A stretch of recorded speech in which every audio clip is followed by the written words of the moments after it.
You know, at this point, somebody better nerf that damn Mozambique. Am I right, guys? Come on, come on. All my veteran players, you know that, right? Because that's a good weapon. That's a weapon I've heard of, right? Why y'all looking at me so crazy? What do you mean? I play this game. I do. I'm real good at it. Mozambiques, we got to nerf it. What you guys looking at me for like this? Have you ever tried to front on your friends like you're good at Apex Legends, but you absolutely are not, and they can tell the second you get into the game? I mean, is a win in Apex Legends so hard for you to come by? It feels like you got to travel through the 7 layers of hell. I mean, is this something you got to reach out to extended family about? Is this a spiritual and emotional experience that just feels like you've changed as a person when you get a W?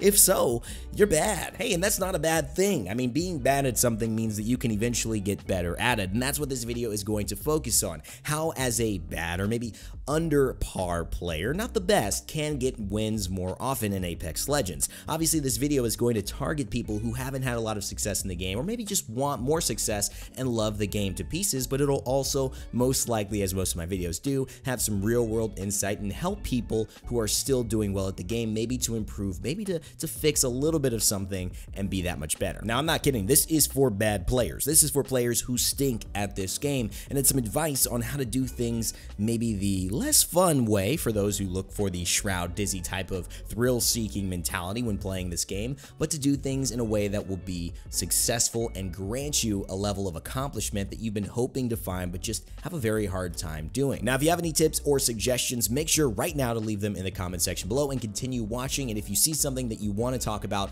mention that down below as well. To get off started with the first tip for how bad players can win more often in Apex Legends, I want to bring up the fact that you should be landing in a space that gives you a comfortable ability to loot and gear up. In the gameplay you're watching below, I'm landing in Slum Lakes. I've got plenty of time to not have to loot with pressure on me, unlike in Skulltown, which is not for the faint of heart, and it feels like even your teammates are against you in some of those loot paths, so you got to stay away from that if you are not a great player. Every landing is not created equal, and if you are a bad player, minimizing the distractions that you have from gearing up, from grabbing a decent gun and being ready to fight is crucial to your success. Now, I'm sure everyone on the planet in the gaming sphere has heard of Ninja at this point, and he famously suggests for players who aren't good to do the exact opposite of what I'm telling you, and here is why I respectfully disagree. Having many things to do, like landing at tilted towers, managing not only your team but the team above you, below you, to the side, and underneath, is a very hard way to truly gauge skill and also find out what you need to improve. If you get shot from 20 different angles, how do you take that into the next game and be like, I could have played that a little bit better? It's very, very hard to. Yes, it's like throwing someone into the deep end and seeing if they sink or swim, but most people, if they don't know how to swim, are gonna sink, dog. I mean, that's the truth. If you're a good player or have FPS experience, you may just be able to get out of that and learn some of the nuances of the game. But if you don't have great FPS experience, if you're not great at Battle Royales, and Apex Legends definitely isn't working for you in the way that you've been playing, I suggest landing in a more neutral, maybe a safer zone, maybe towards the outskirts of the map, where you can loot up and focus on one thing at a time. When someone's learning basketball, you don't tell them to run a half-court offense as the first thing that they're doing. You show them how to dribble, how to shoot. That's the same thing that needs to happen in Apex Legends if you're not doing so hot. Learn how to land, learn how to loot, learn what the loot is that you want, and then learn how to take a fight from that position of calmness, seeing the situation in front of you. Trying to do all this hectic stuff and trying to be perfect at it will result in you failing and failing and failing, a negative feedback loop that will result in you just logging off for the night again and again. Alright, so that's point number one. Hopefully that makes sense. If you disagree or agree with Ninja, or maybe don't like the way he phrased it and don't like the way I phrased it, want your own thing,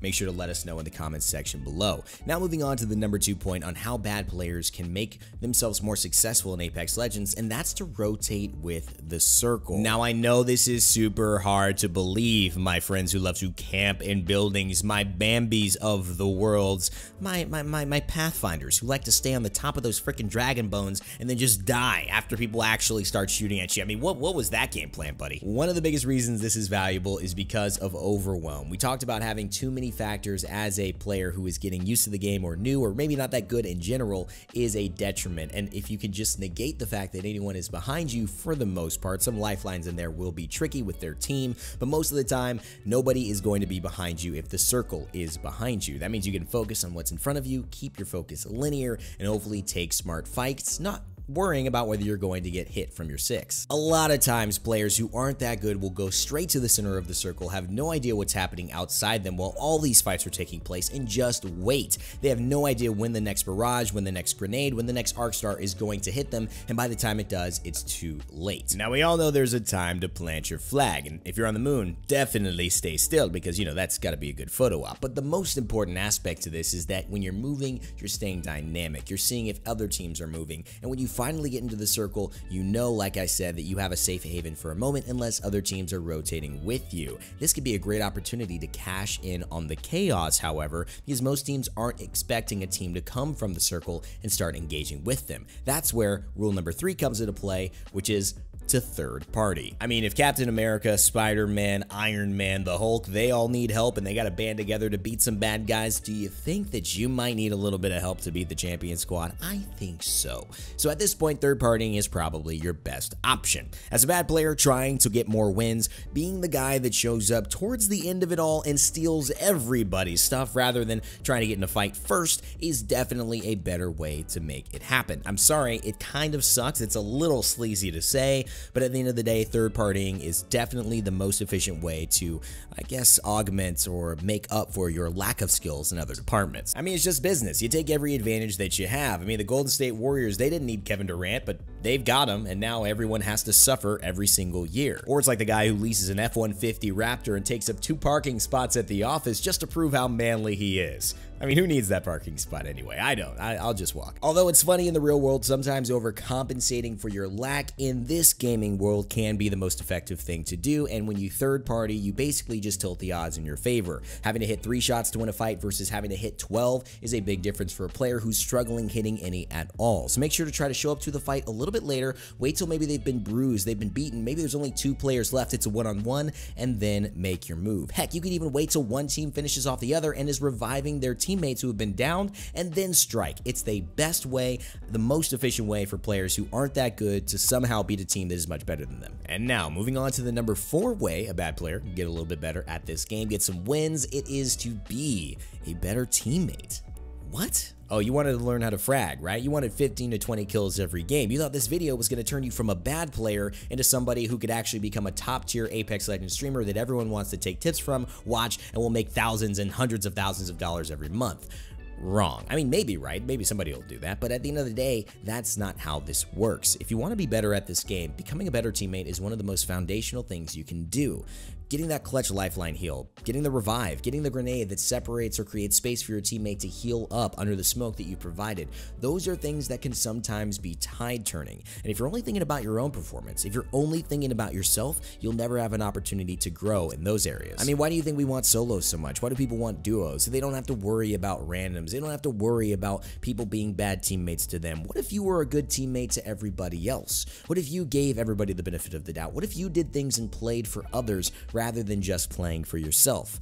Then maybe you would have a different experience in this game. Maybe you're not bad, you're just selfish. Maybe opportunities are there for you to succeed, but you don't count on anyone to actually do anything good except you. And at the end of the day, you can't do it alone. We idolize these people who somehow have gotten beyond the 99th percentile of everyone and can do it by themselves. They can get 20 kills every single game, and we think that's what will happen when I become a good player. And I want to change the perspective for all of you, because being a good player means, yes, you can handle your business, you can win a 1v1, but it doesn't mean you can't revive your teammate if it's time to revive them. It doesn't mean you can't risk yourself to go back into the circle and bring them for a chance to have a 2v1 rather than a 1v2. All of these things mean that you're putting faith in someone else, sure, but at the end of the day, it's resulting in you having better odds, better chances, and in creating something that's really important in life, which is goodwill. The fact that then that person will want to help you and maybe make your life easier in the future. And you know who comes across this problem more than anybody? Probably me. That's why I'm mentioning it in this video, because sometimes I think about myself,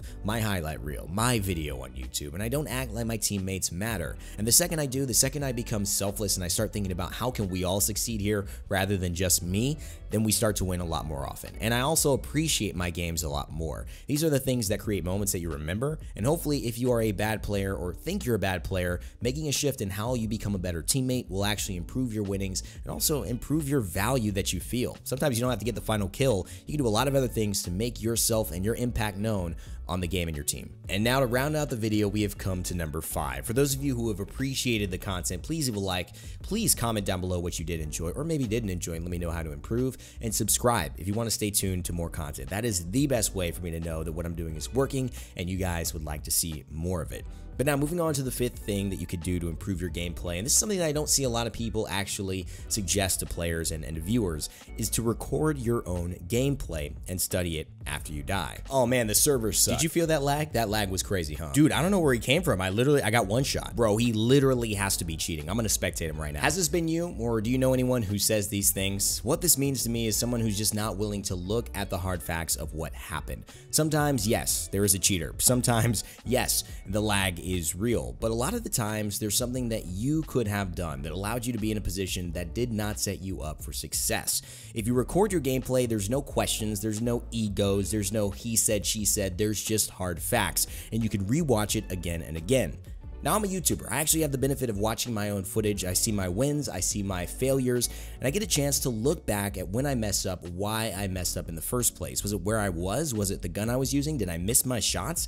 Where did I get shot from? A lot of times I find out information that I never would have thought had I not looked back. Sometimes you just miss too many shots. Sometimes your positioning is horrible. Sometimes you actually get shot by a third party you would never have known unless you slow-moed and looked back at the footage and that guy didn't one-shot you at all. In fact, the guy you were fighting actually had pretty bad aim. All of these things are realizations I've had after looking back at my footage, and it helps me to be a better player. It helps me to realize that no, the fall wasn't on the game. It wasn't on the person that I was playing against. It was on me. I shouldn't have been in that house when I could have just slow played this. I should have thrown a grenade before charging in like I was Rambo. And all these things help me to make better decisions in the future. I mean, if you could learn to take responsibility for your own actions by critiquing what worked and what didn't work, being honest with yourself, a true self-evaluation of I succeeded here and I failed here, then you are well on your way to not being good at Apex Legends, but being excellent at life. So many people just don't want to take that hard look in the mirror and do a self-eval. And I don't know why. It's one of the things I've been privileged to learn as an athlete who wanted to compete, because I had to look over my weaknesses in order to make them strengths in the future, or maybe just focus on my strengths to make sure that I was in that starting lineup, or I had that opportunity to score, or maybe I was just included on the team when some other guys were left back at home. The most important part that I want to just reiterate to you guys again and again is that if you're willing to look at what's not working, that's the first step to fixing it.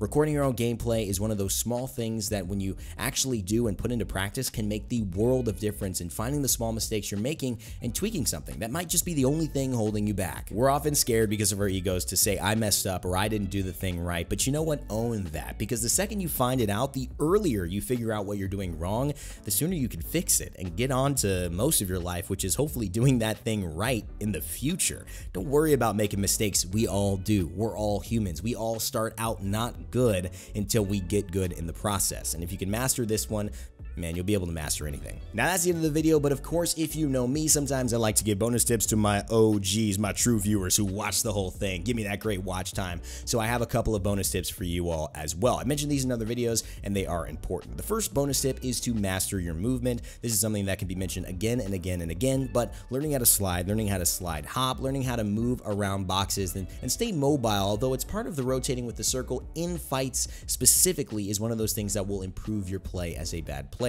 It's not something I can expect bad players to do really well to start, but if you can master that or at least work on that in some of your fights rather than staying still, staying stagnant, being susceptible to multiple angles, you'll find yourself winning more and more of the time, or at least staying alive and helping your team. My second bonus tip is put down the damn wingman. If you are not a good player, you're probably not good at the harder weapons in the game, so pick something that's pretty easy. It's not a bad thing to run a Spitfire and an R301. I mean, honestly, I found this to be a very good lineup that just gives you some long range, some medium range, and also some close range range in case you want to hip fire and just run around your enemies. Please do not feel like you need to be awesome at every single weapon. Pick the few that work for you and learn from that basis. Then when you start feeling a little more confident, you could start expanding out from there. And of course, there are so many other tips, guys, we could be talking about, but I'm going to wrap up the video right there. If you have any more tips that you didn't see mentioned in this video that you'd like to add, go ahead and leave that in a comment below. Thank you guys so much for watching. I should have another video coming out tomorrow as well, and I hope to get that to you as soon as possible. As always, my friends, remember to never give up, never stop gaming, and I'll see you all next time.